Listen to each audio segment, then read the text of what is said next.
What's up guys, welcome back to my channel and hope you guys are doing good in this pandemic period.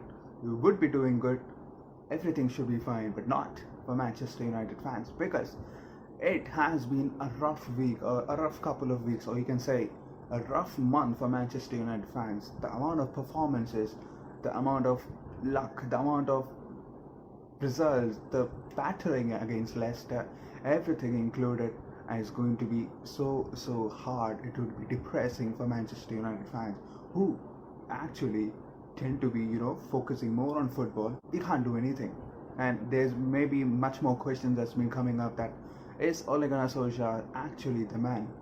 Was he the man all this time? Was he the man all this time? Do we need a change, either of Antonio Conte or Zinedine Zidane or Ten Hag or Graham Potter, whoever is coming in?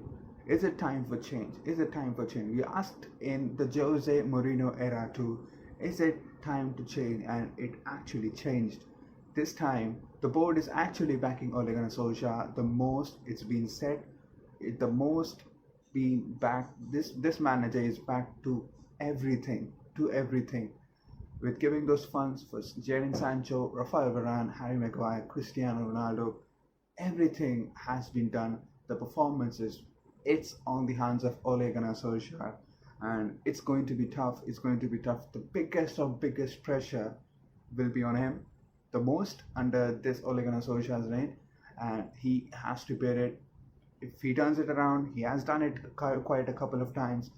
Now it's time to turn the whole season around because it's a nightmare. The Champions League game against Atalanta, 2-0 down, 3-2 to win. Manchester United Mr. Champions League scoring the winner 3-2. It was coming after that second half boost up. So we'll talk about that in brief in the video. So without wasting any time, let's get this started. Ole Gunnar Solskjaer is actually going to be in a 3-year. He'll be completing 3 years in quite a couple of months. So it's going to be a big thing because we are yet to notice actual style of play, actual structure. I'm not being negative here. I'll be putting up all those positives and we'll be comparing it with what all negatives has been spoken about him. It has all those elements: Champions League Varane, Champions League Cristiano Ronaldo, Edinson Cavani, Jadon Sancho, everyone, Bruno Fernandes, Donny van de Beek, everyone out there, and he has to deliver it. Now it's not easy in that Manchester United hot seat, sitting in that and handling everything so calmly and easily. It's not going to be easy. Media is going to focus on you. They're going to question you. They're going to put up negative headlines which you never ever meant. So these all things are going to come up. How Ole has actually handled that so brilliantly. Actually, he has handled media so brilliantly. He has protected the players. May that be Paul Pogba, may that be Marcus Rashford, may that be Harry Maguire, may that be David De Gea. Everyone wants to play for Ole Gunnar Solskjaer, The freedom that they get under Ole Gunnar Solskjaer, not much of a pressure. Now imagine Thomas Tuchel being appointed at Manchester United. He wouldn't be going easy on players. Imagine Antonio Conte. He wouldn't be going easy on players.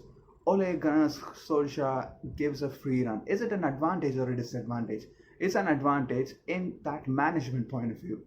In performances point of view, people would actually sit with an attitude that your manager isn't gonna say anything. We don't know what's happening in the dressing room, but what actually happens in front is what we are gonna speak. The journalists are gonna write, the articles are gonna pop up. So what actually are the things that Ole Gunnar Solskjaer is saying to those players in the dressing room? We don't know. But they got motivated, all as a team, or just because of this Ole Gunnar Solskjaer team talk? We don't know. We have to analyze that. We expected a reaction and they gave it this way. 2-0 down in the span of 25 minutes. 2-0 down against Atalanta. Injured Meri Demiral scores a header and doesn't celebrate. And another super simple FIFA goal. Too bad defending. Victor Lindelof, Luke Shaw, Scott McTominay is late to actually track the runner, Pasalic. Everything going against us. What is happening? Now we're gonna question what's the style of play. We make the same same mistakes again and again, and we get fall for it, and we actually are punished for it, and we don't even improve. We don't even realize that we shouldn't be doing that mistakes. Everything, the coordination in defense, without Rafael Varane, Maguire and Lindelof are struggling.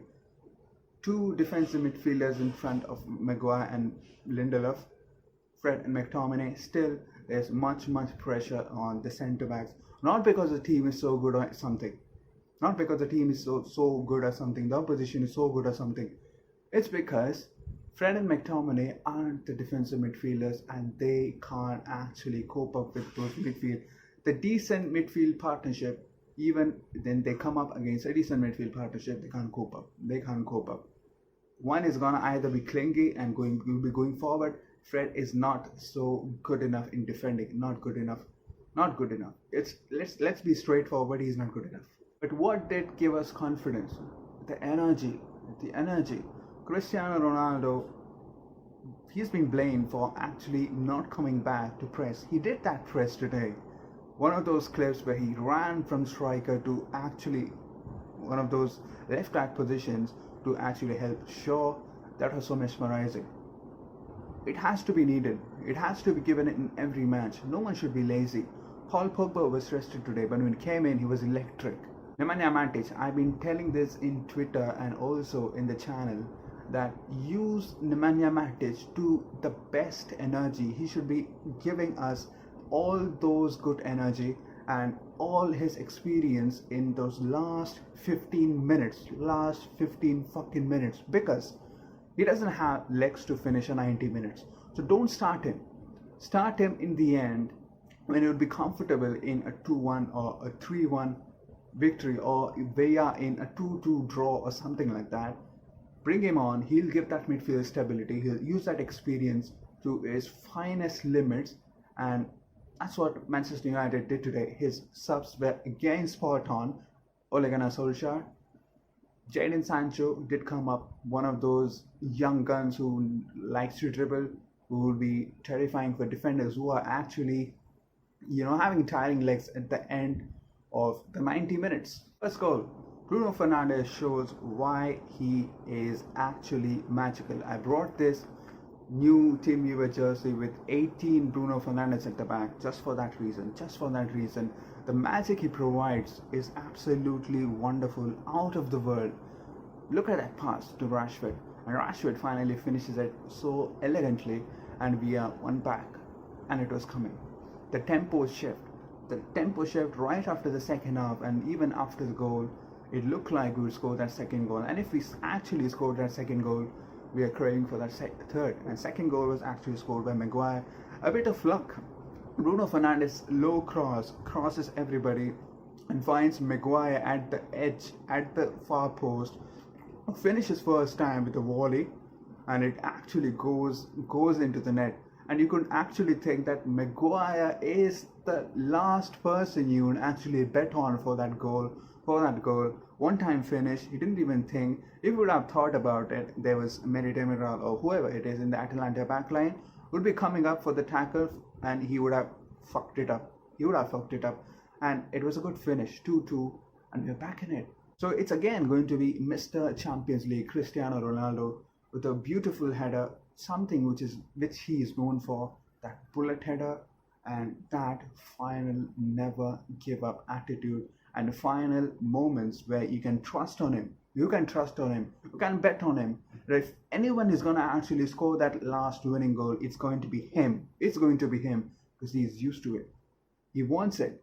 He wants to be picked in that last moment so that he can actually deliver. He has that quality, and we have seen that quality, and we go top of the group in the Champions League. That's it for today, guys, and a miserable day actually turning into a grateful one for Manchester United fans. Manchester United winning 3-2 against Atalanta in the third game of the group stage and going top of the group with many conceded, and another marginal win, and it's actually worthy. The team didn't lose their confidence. Manchester United is actually about never giving up, never say die, and it's Cristiano Ronaldo finishing it off, and we don't stop.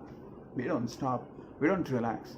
Now, he put up a strong score here, the one he plays in the Premier League. So, you know the seriousness about this. And the next game is actually Liverpool. The Scousers, they are in a good form. Didn't lose even a single game in the Premier League. So they will be coming at us. They would want to win this rivalry.